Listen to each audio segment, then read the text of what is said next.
നടിയെ ആക്രമിച്ച കേസിലെ പ്രധാന സാക്ഷിയും സംവിധായകനുമായ പി ബാലചന്ദ്രകുമാർ അന്തരിച്ചു. വൃക്ക ഹൃദയ സംബന്ധമായ അസുഖങ്ങളെ തുടർന്ന് ചെങ്ങന്നൂരിലെ സ്വകാര്യ ആശുപത്രി ചികിത്സയിലായിരുന്നു. ഇന്ന് രാവിലെയാണ് അന്ത്യം. ദിലീപിനെതിരായ ബാലചന്ദ്രകുമാറിന്റെ വെളിപ്പെടുത്തലാണ് നടിയെ ആക്രമിച്ച കേസിൽ നിർണായകമായത്. ദിലീപിന്റെ ഉറ്റ സുഹൃത്തായിരുന്നു ബാലചന്ദ്രകുമാർ. ഇദ്ദേഹത്തിന്റെ വെളിപ്പെടുത്തൽ 8ാം പ്രതി ദിലീപിനെ പാടെ കുഴപ്പത്തിലാക്കി. ദിലീപിനെതിരെ ആദ്യം ബലാത്സംഗ കേസായിരുന്നു ചുമത്തിയിരുന്നത്.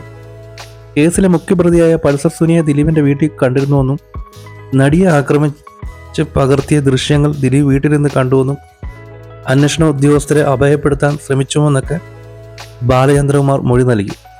ഇതോടെയാണ് ദിലീപിനെതിരെ വധഗൂഢാലോചനയും തെളിവ് നശിപ്പിക്കൽ വകുപ്പും ചുമത്തിയത്.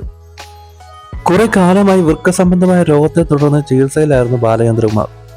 തുടർച്ചയായുള്ള ഹൃദയാഘാതവും ബാലചന്ദ്രകുമാറിനെ പിന്തുടർന്നിരുന്നു. രോഗാവസ്ഥയിൽ നടിയെ ആക്രമിച്ച കേസിൽ വിചാരണയ്ക്കായും തുടർച്ചയായി ബാലചന്ദ്രകുമാർ കോടതിയിൽ ഹാജരായിരുന്നു. നവംബർ 11-നാണ് ചെങ്ങന്നൂരിലെ KM ചെറിയാൻ ഹോസ്പിറ്റലിൽ ഹൃദയ സംബന്ധമായ അസുഖങ്ങളെ തുടർന്ന് ചികിത്സയ്ക്ക് എത്തിയത്. 2 ദിവസം മുമ്പ് ബൈപ്പാസ് സർജറി ചെയ്തു. പിന്നീട് അണുബാധയുണ്ടായി. നടിയെ ആക്രമിച്ചതിന്റെ ദൃശ്യങ്ങൾ ദിലീപ് സ്വന്തം വീട്ടിൽ വെച്ച് കണ്ടു എന്നടക്കമുള്ള ഗുരുതരമായ ആരോപണങ്ങൾ അദ്ദേഹം ഉന്നയിച്ചിരുന്നു. കേസിൽ വലിയ വികാസങ്ങൾ കൊണ്ടുവന്നത് ഇദ്ദേഹത്തിന്റെ മൊഴികളായിരുന്നു. ഇദ്ദേഹത്തോട് എനിക്ക് തോന്നുന്നത് ഭയങ്കര ഒരു ബഹുമാനമാണ്. കാരണം ശക്തനായ ദിലീപിനൊപ്പം നിന്നില്ല ഇദ്ദേഹം. അതിന് കാരണം ഉണ്ടായിട്ടായിരിക്കുമല്ലോ. കാരണം ദിലീപിനെതിരെ തെളിവുകൾ അദ്ദേഹം കണ്ടതുകൊണ്ടാവാം, ദിലീപാണ് അത് ചെയ്തതെന്ന് മനസ്സിലാക്കിയതുകൊണ്ടാവാം നിൽക്കാതെ. അല്ലെ പിന്നെ അതുപോലെ ശക്തനായ ഒരു സുഹൃത്തിനെ പിണക്കേണ്ട ഒരു കാര്യം ഉണ്ടാവില്ലല്ലോ.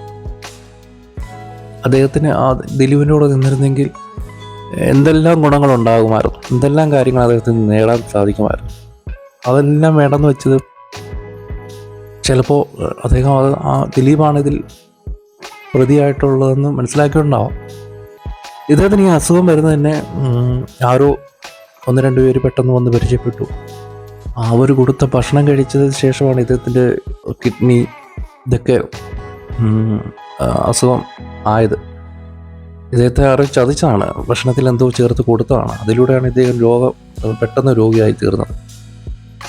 അങ്ങനെ ഒരുപാട് പേര് ആ അസുഖത്തിൽ പോയിട്ടുണ്ട്. അതിൽ ജയലളിതയൊക്കെ ഇങ്ങനെ അസുഖത്തിൽ പോയ ആളാണ് ജയലളിത.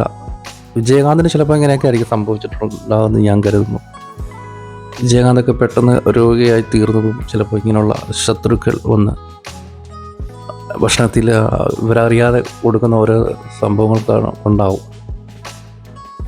എന്തായാലും ഇദ്ദേഹത്തിനോട് നമുക്ക് ബഹുമാനം മാത്രമേ ഉള്ളൂ. ഇദ്ദേഹത്തിന് ഒരുപാട് പേർക്ക് സഹായിക്കാറുണ്ട്. അതുണ്ടായില്ലെന്നാണ് എനിക്ക് തോന്നുന്നത്.